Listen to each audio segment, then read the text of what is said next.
22 अप्रैल को पहलगाम में हुए आतंकी हमले के बाद भारतीय सेना की ओर से जवाबी कार्रवाई की गई है। इस कार्रवाई को नाम दिया गया है ऑपरेशन सिंदूर। हम सब ने देखा 22 अप्रैल को पहलगाम में किस तरीके से लोगों को निशाना बनाया गया और उसी के बाद से ये मांग हो रही थी कि आतंक के खिलाफ एक कड़े प्रहार की ज़रूरत है। और ये प्रहार आया 6-7 मई की दरमियानी रात, जब भारतीय सेना ने, तीनों सेनाओं ने जो है पाकिस्तान के उन ठिकानों पर स्ट्राइक किया जहां से आतंकियों को पाला पोसा जा रहा था। लगातार दोनों देशों के बीच गोलीबारी जारी है। जो सीज फायर था उसका उल्लंघन किया जा रहा है लगातार। जब से पहलगाम हमला हुआ है उसके बाद से हम लगातार ये चीज़ देख रहे हैं। लेकिन अभी क्या स्थिति है, जब ऑपरेशन सिंदूर भारतीय सेना की ओर से लॉन्च किया गया उसके बाद एलओसी पर क्या स्थिति है, ये जानने के लिए हमने वहाँ के कुछ लोकल लोगों से बात की, स्थानीय लोगों से बात की। और हमारे साथी भूपेंद्र जी मौजूद हैं जो हमको बताएंगे कि वहाँ पर इस वक्त क्या हालात हैं। भूपेंद्र, मैं ये जानना चाहता हूँ कि एलओसी पर आपके पास क्या देखिए, अभी तक जो इन्फॉर्मेशन थी गौरव, हम लोग सिर्फ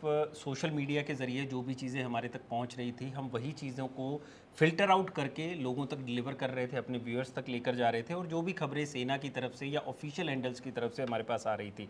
लेकिन अभी जो हमारे पास खबर है वो बिल्कुल फर्स्ट हैंड अकाउंट है।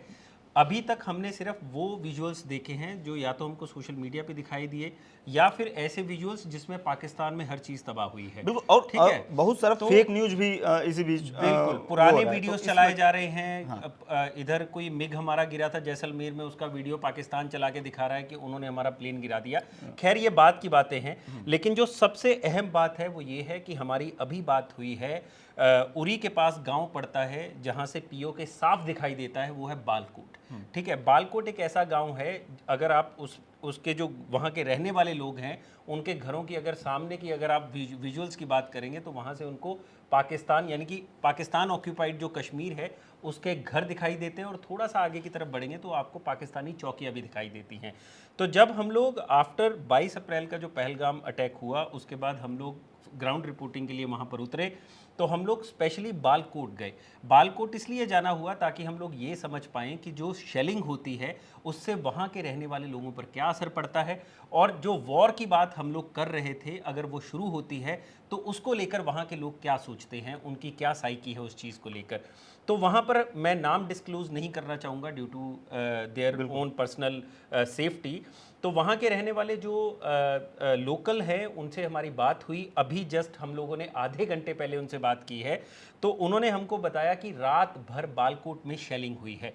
बालकोट आपको समझना पड़ेगा, अगर आप श्रीनगर से जाते हैं तो उरी की तरफ अगर आप जाते हैं श्रीनगर से तो लगभग 120 या 130 किलोमीटर की दूरी पर उरी पड़ता है। उरी एक ऐसा इलाका है जहां पर आर्मी का बेस है। उरी में ही पहले भी हम लोग 2016 में एक अटैक देख चुके हैं। तो काफ़ी क्रूशियल एक चेक पोस्ट है आर्मी की जहां से आगे पीओके शुरू होता है। तो उरी के इर्द गिर्द एक गांव, कई सारे गांव हैं जो सीधे एलओसी के साथ लगते हैं। अगर हम उरी की जो चेक पोस्ट है, यानी कि उरी की जो मार्केट है, उससे आगे की तरफ बढ़ेंगे तो 10 किलोमीटर की दूरी पर ही एक गांव पड़ता है उड़ूसा। तो उड़ूसा गांव है, या उसको कई लोग प्रोनाउंसिएशन में उड़ीसा भी बोलते हैं, कोई उड़ूसा बोलते हैं, लोकल्स उसको उड़ूसा बोलते हैं। तो वो गांव ऐसा है जो बिल्कुल एलओसी के पास है। जब ये 22 अप्रैल की घटना हुई उसके बाद मीडिया को उस गांव तक जाने से रोक दिया गया।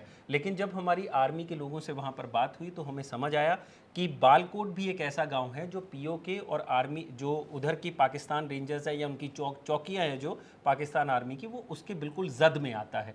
तो ये जो गाँव है, अगर आप सीधे जाते हैं तो उड़ूसा है, अगर घूम के आप चोटियों पे चढ़ जाएंगे तो बालकोट आ जाता है। लेकिन बालकोट इकलौता गांव नहीं है। बालकोट है, वहां पर सहोरा गांव है, मोठल गांव है।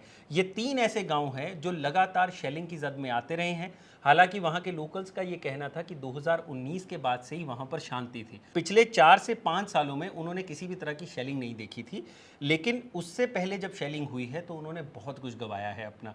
तो बालकोट के जो रहने वाले शख्स है, जब उनसे हमारी बात हुई तो उनका अपना भाई, जिनका नाम भी मैं यहाँ पर डिस्क्लोज नहीं करूँगा, उनके पैर में गोला, जब शेलिंग चल रही थी, 2018 की बात है, तो वो अपने बच्चे को घर से बाहर लेकर अंदर लेकर जाने के लिए बाहर निकले।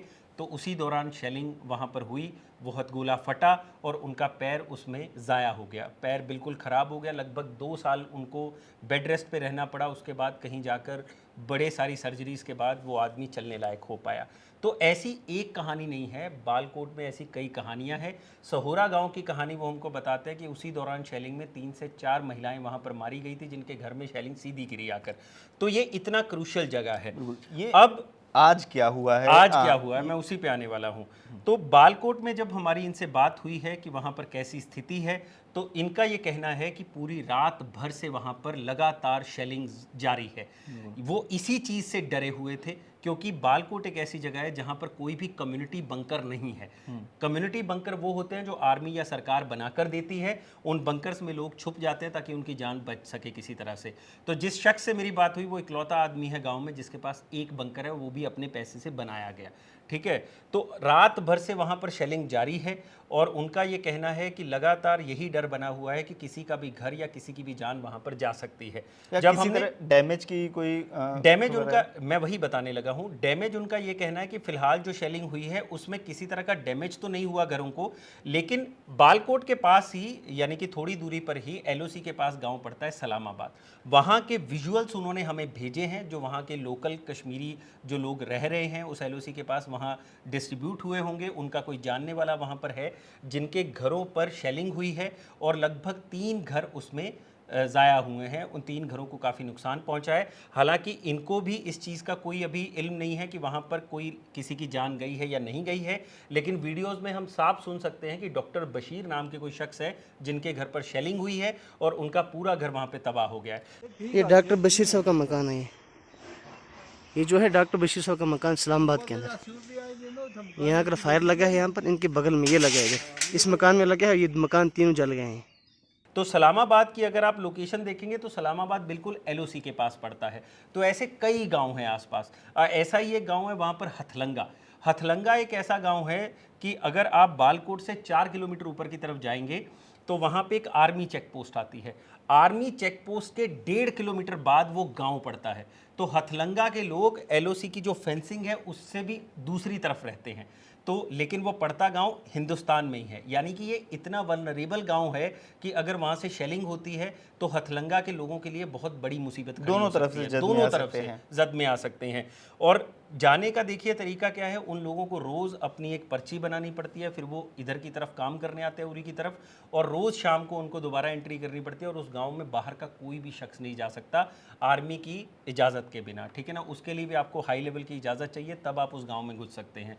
हथलंगा में क्या हालत होगी हमें नहीं पता, लेकिन जो विजुअल्स हमारे सामने आ रहे हैं वो बिल्कुल फर्स्ट हैंड विजुअल्स है, जिसमें दिखाई दे रहा है कि जो सलामाबाद विलेज है उसमें कितना नुकसान हुआ है। एक तरह से जो लोकल लोग हैं उनका पलायन भी वहाँ से शुरू हो चुका है। जब हम लोग वहाँ मौजूद भी थे तब भी वो इसी चीज़ को लेकर डरे हुए थे कि बड़ी मुश्किल से हम लोगों ने पिछले 4-5 साल में पाई जोड़कर घर बनाए वहाँ पर। उनको लग रहा था कि शायद अब एकदम से शांति हो चुकी है एलओसी पर, तो अब वो वहाँ पर बस सकते हैं, वो अपना एक स्थायी ठिकाना वहाँ पर बना सकते हैं।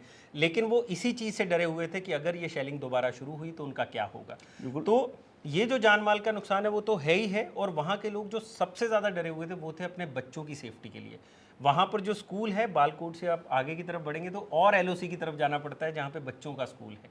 वहाँ पर शेलिंग का इतना खतरा होता है कि वो लोग कहते हैं कि जब शेलिंग होती है तो हम लोग पहले अपने बच्चे को बचाने भागते हैं, फिर बच्चे को उठाकर हम लोग अपने घर में लेकर आते हैं। घर हमारा बंकर नहीं है, लेकिन हमारे लिए वही उनकी जो हालत होती है कबूतर की तरह है कि अगर सामने शिकारी खड़ा है तो आंख बंद कर लो, शायद उस शिकारी को वो ना दिखे।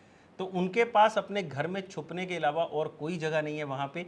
यही वजह है कि जब हमारी उनसे बात भी हुई तो वहाँ पर शेलिंग के चलते वो लोग पलायन करते हुए दिखाई दे रहे हैं वहाँ पर। बिल्कुल। तो ये लगातार हम जिस तरीके से देख रहे हैं, एक तरफ पाकिस्तान आतंकवादियों को किस तरीके से प्रेशर देता है, उन्हें बढ़ावा देता है, पालता पोसता है, और फिर उसके बाद निर्दोष लोगों पर, ग्रामीणों पर फायरिंग करता है, सीज फायर का उल्लंघन करता है और सीमा पार लगातार गोलीबारी करता है। पिछले जब से पहलगाम में हमला हुआ है हम देख रहे हैं कि पाकिस्तान लगातार सीज फायर कर रहा है, लगातार सीमा पार से गोलियाँ चलाई जा रही हैं। भारतीय सेना की ओर से भी उसका मुंहतोड़ जवाब दिया जा रहा है। अभी जो मीडिया रिपोर्ट्स आ रही हैं, एएनआई का अभी ट्वीट आया, उसमें ये बताया गया है कि 3 निर्दोष नागरिकों की इसमें मौत हुई है, 3 सिविलियंस की मौत हुई है, जो पाकिस्तान की ओर से लगातार गोलीबारी की जा रही है उसमें। और उन नागरिकों की जो मौत हुई है उसका बदला लेने के लिए भारतीय जो सुरक्षा बल हैं वो लगातार मुंहतोड़ जवाबी कार्रवाई कर रहे हैं। तो ये जो एलओसी के पास के गांव हैं वहां पर किस तरह का माहौल है, वहां के लोगों ने क्या चीज़ें देखी, उसके बारे में हमने आपको बताया। इसके अलावा भारतीय सेना की ओर से ऑपरेशन सिंदूर जो लॉन्च किया गया है उसको लेकर जो लगातार अपडेट्स आ रहे हैं उसके बारे में भी खबरगांव आपको लगातार बता रहा है। बाकी सारी जाते जाते मैं updates- थोड़ा सा गौरव आपको रोक रहा हूँ।